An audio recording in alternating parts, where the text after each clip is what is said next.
After performing hand hygiene, remove the protective cover from the fluid bag port. Carefully insert the spike into the bag and ensure it is fully seated without touching the spike tip to maintain sterility. Make sure to trace from point of origin to patient to verify the correct infusion.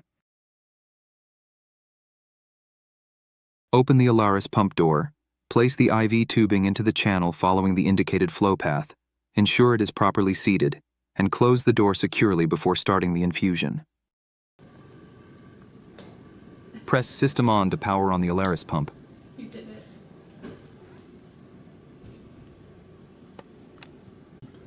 If an infusion is paused, press Restart on the appropriate channel to resume the infusion.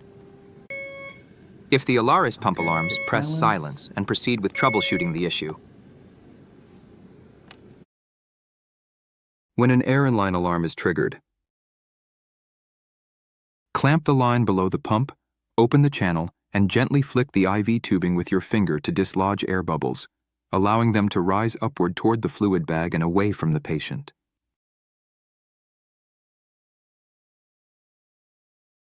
Reload the tubing, close the channel door, unclamp the line, and restart the infusion.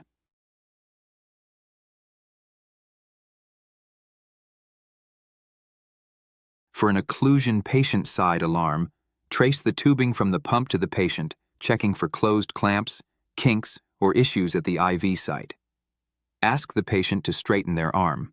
If the site shows redness, leaking, bleeding, warmth, swelling, or is difficult to flush, notify the RN. Otherwise, press Restart to resume the infusion. For a low battery alarm, plug the Alaris pump into the nearest red wall outlet as soon as possible and ensure it remains plugged in for the remainder of treatment. If an infusion needs to be delayed to draw blood, first confirm with the RN that the infusion may be paused and for how long per provider orders. Select the appropriate channel, choose the delay option, enter the delay time and confirm. After drawing blood, restart the infusion as appropriate. Note that once the delay period ends, the infusion will not automatically resume and must be manually restarted. To restart an infusion before the delay is complete, select the appropriate channel, choose Start, and select Cancel Delay. After delay is complete, press the Restart button to resume the infusion. When removing tubing, first ensure all channels are stopped.